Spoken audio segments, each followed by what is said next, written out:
Hey guys, so today I'm here with my buddy Scott. How are you today, Scott? Doing great, James. Good to see you.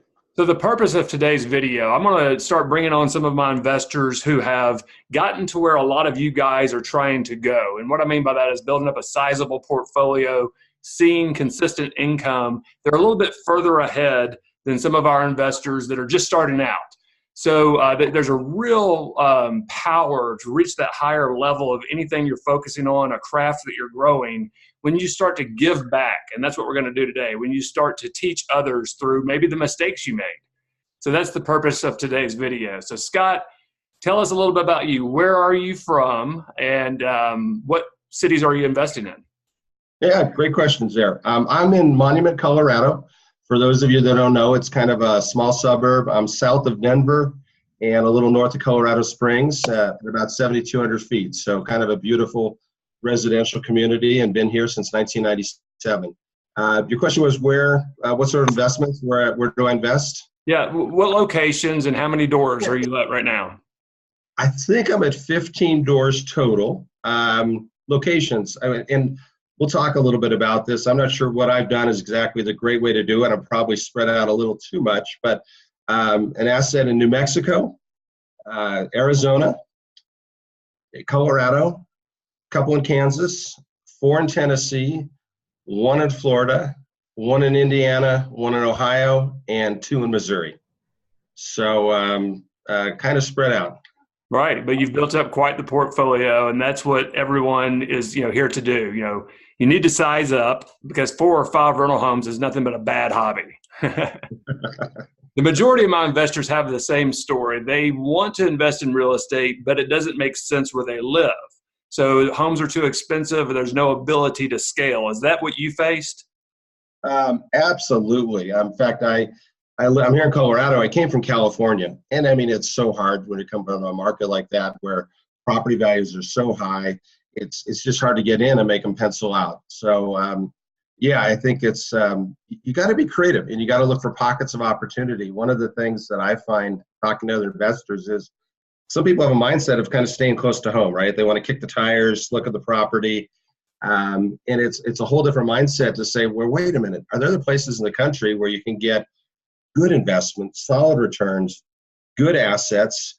And why not do that where you can pick up maybe multiple assets versus staying in a local market where things are expensive? So, if I looked at the Denver market's changed. It's appreciated a lot. It would be tough to get in here and buy the types of assets that I have in other states and make them cash flow and provide a good rate of return, because the market's just gone up so much. Right. What year did you buy your first property? I bought my first property actually in Colorado Springs in 2002. 2002. Wonderful. Okay. So you've built up quite the portfolio. Let's go Well, back to 2002. yeah. In 2002, let me tell you, what I did was I did things probably I'd do it differently. So, I looked at investment properties I wanted to get in, and I bought a fourplex here in Colorado Springs, kind of what I call a C-grade fourplex. And probably like a lot of investors, jump in a little naive, right? I thought, wow, fourplex, you get all those doors, kicking off cash. That's a great rate of return. This is going to go so well. So I bought one that was a little saggy, and I thought, I'm going to be the great landlord. I'm not going to be the slumlord. I'm going to fix it up. So I repaved the parking lot. I put fencing in, landscaping, painted it, and I made it look really nice, thinking that would attract a better quality of tenant, and I'd have a property that I could be proud of. My experience, that didn't happen. It was a C-class property near a military base, and there's a certain type of tenant that was attracted to that older property, and no matter how much I gussied it up, it wasn't going to get more rent. They weren't going to take care of it better. And probably lesson number 2 that was a big awakening for me was I'm not really good at managing property myself, right? I bought a fourplex thinking I'd go back and forth, and then I'm on my weekends painting walls, and I'm dealing with everything. In the meantime, I've got my normal job, and that I'm not cut out for that. Some people are really handy. I'm not, that's not my strength. And it was a disaster. So I finally ended up dumping that off to a property manager. Right.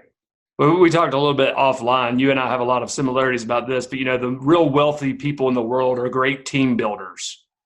They have a property management team. They have a lending team. They have teams that are out there working for them. And do they pay for it? Sure.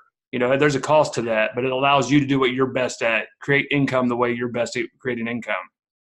So let me ask you this. How do you stay focused? Or are there some books, podcasts? Do you have a core group of guys you hang around with?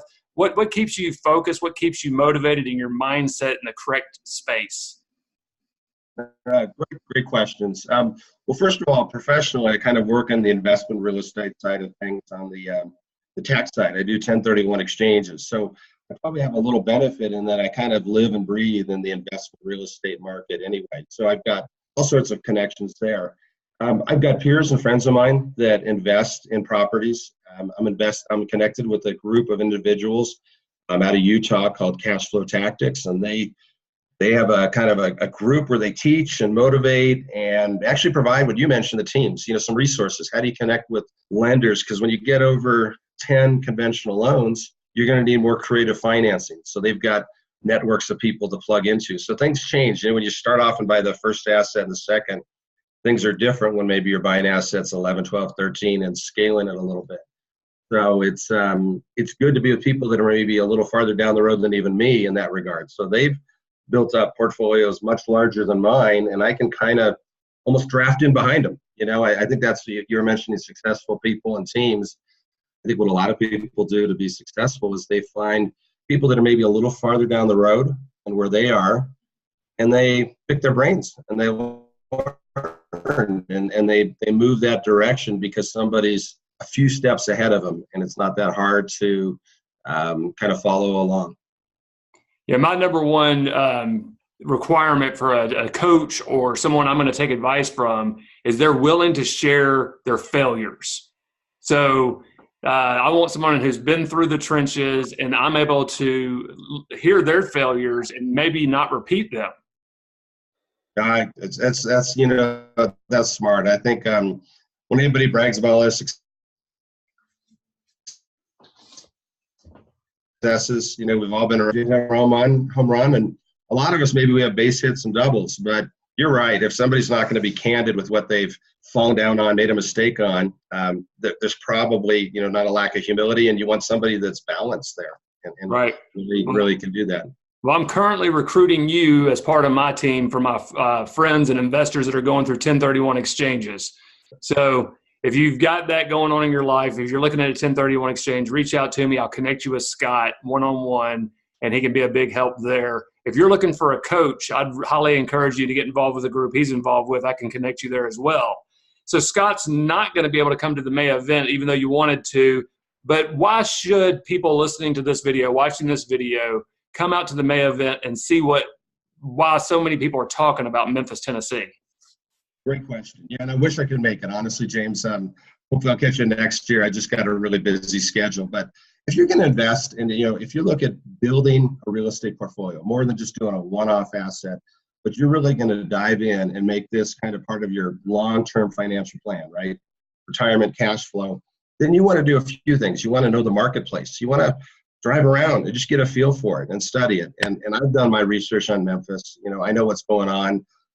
There's just a lot of positive things. There's some huge employers. There's a lot of growth, a lot of positive dynamics. But you don't get that by looking at an article. You get that by kind of being there physically and being able to look at it. So I think, number one, just being able to check out the city and the marketplace and see it helps.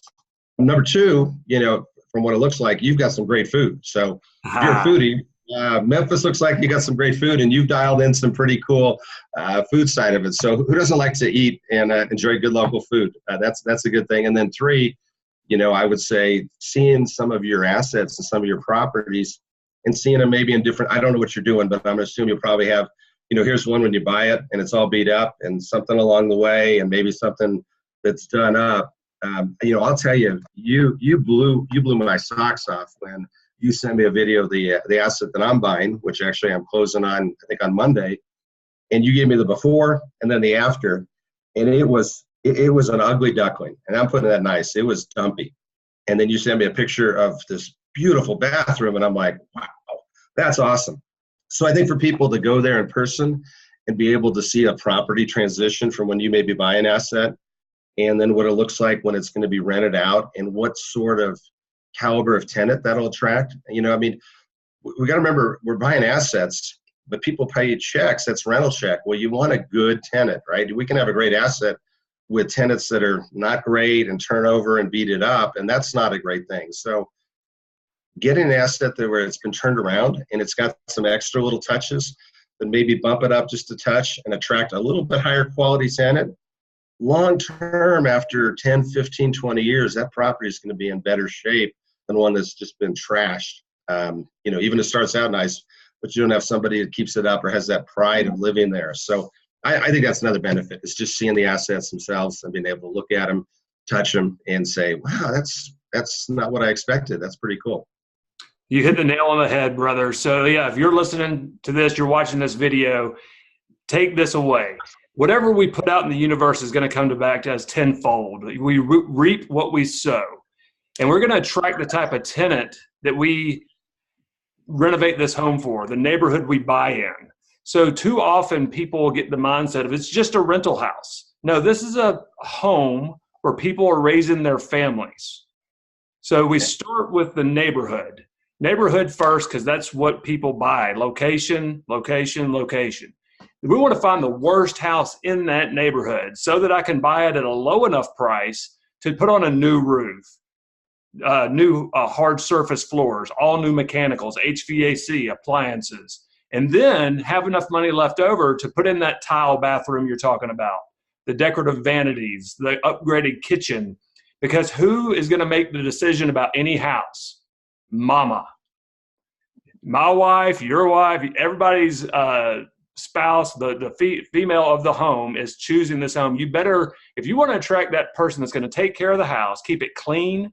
I love nothing more than when I go by my houses and I see some flowers planted in the flower bed. I see a wreath on the door that corresponds with the season, a Valentine's Day wreath, a Christmas wreath, a Thanksgiving wreath. That means there's someone in that house taking care of it.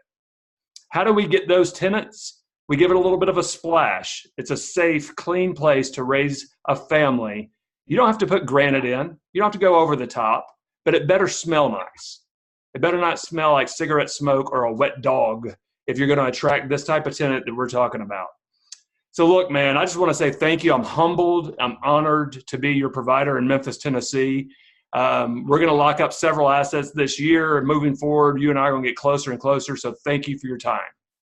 Hey, thank you, James, and appreciate all you do. And I think people have a great time when they get a chance to come out there, meet you in person, tour Memphis, and see what you got. So thanks a bunch.